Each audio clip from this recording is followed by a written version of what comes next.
All right. Next up for Prop C, we have Mr. Tom Bridges and Miss Carrie Gregory. Well, hello. Thank you for watching. As we see, a number of folks are checking in and they're watching, and we appreciate that. We appreciate your interest at this time of day. I hope you haven't missed dinner or anything, but being with us, or you could do this while you're having dinner. That's right, yes. Prop C is the smaller of the four as far as the amount, it's $2 million. And it's kind of divided into two parts. The first part is classroom-based, so now replace computers. The students all have laptops, replacing a bunch of those, replacing computers in the classrooms, replacing computers in the computer lab. So this is the hardware kind of thing dedicated to dealing with the classrooms. It'd be to make sure we continue to have access to the up-to-date technology that goes with all that, and to integrate all that into the curriculum. So this is classroom part of this technical acquisition or improvement or maintenance. It's always going out of date, as you know that. So part two is to avoid the technical obsolescence. There'll be money spent to do that. Obsolescence, that's a big word, Tom. Yeah, it is. It's listed there. It wouldn't be my word if it weren't on the list. And so.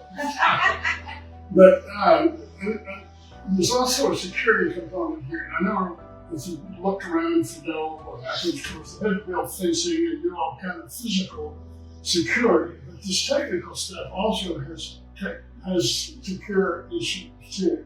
And so there's going to be these rules, etc., and ways to try to comply with making sure that all this technical equipment and technical systems, etc., are secure. So there'll be some money spent on security compliance.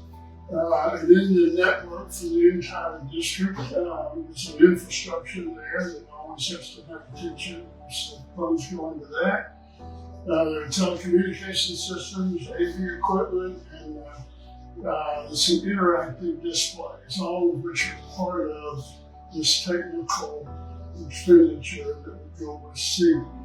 So I don't really understand all of it other than I know how it works, and it does work. It's a necessity. Yeah, I see it working, you have no idea really how it works. I think you have to But I'm sure glad we have it. And you have to do it. We have these questions about why do we keep going for bonds? Well, it's because nothing stays the same. We use up stuff.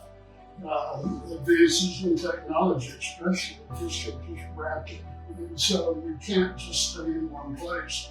Otherwise, you're out of date. And so that costs money to stay up to date. This is money that we need to do that. It certainly is a bargain right now.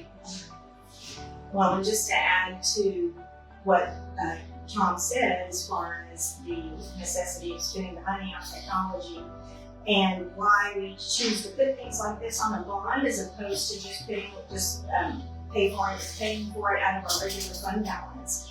The legislature updates every so often things that they allow school districts to put on the INS side, or meaning we go out for bonds, and that protects our M&O fund balance for things like teacher salaries, paying electricity. I'm sure that this has probably already been brought up, but it bears repeating.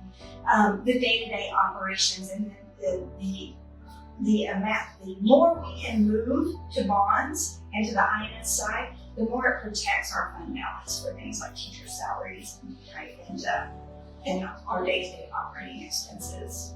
Absolutely. So we don't have too many questions. Prop C is pretty self-explanatory.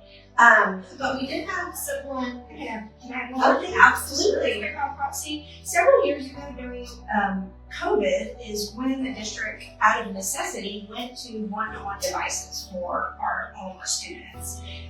So it was really a big challenge for the district, but also an opportunity to bring us up to that one-to-one level. Not only, at that time, not only did the district go from one-to-one, but over the course of the next couple of years following that, we actually went to a 2-to-1 model. And, you know, some people may think that that's excessive, but it's actually not, because it affords the district to be able to rotate those devices to students and take them out for repairs and things like that. So I know that the district strives to remain that way, and this will help. Absolutely, and you know, being 2-to-1, it really helps those students that may not have a computer at home, may not have internet access, to get schoolwork done at home with this computer that they're bringing home from school. So it helps tremendously. So Did we feel like we answered the question about the continued value of the industries that was addressed a moment ago? Something that I wasn't sure what the questioner was asking about, whether she was talking about, you know, during this period, the next few years or what. It's been pretty much a standard result when industries come in and they value their product and their projects and their facilities. They'll place a pretty good value, and that's the value in which the 313 is based. The agreement is made to pay for a period of maybe many years, up to 10 years, at that rate. It's not uncommon for, once they have completed their obligations under the 313s, to go and then try to reevaluate and claim that their property value is less. And so that'll have some bearing on the ultimate tax they pay that will have any value during the 313 period. Yeah. So in the short term, many of the industry is kind of locked into their rates, what you're saying, so to speak.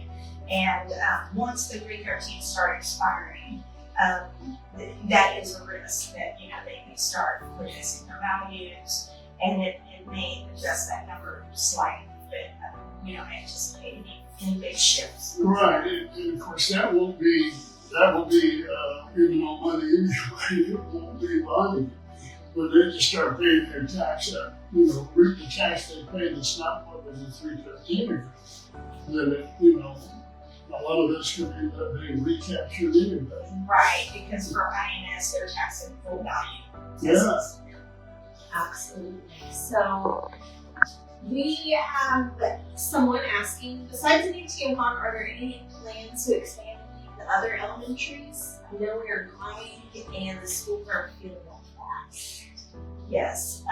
Currently, there's no immediate plans that I know of that are to expand the elementary schools.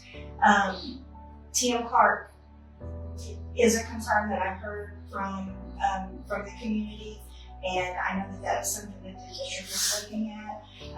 The district is also looking at boundary lines and how to alleviate some of the congestion in some of the elementary schools moving forward.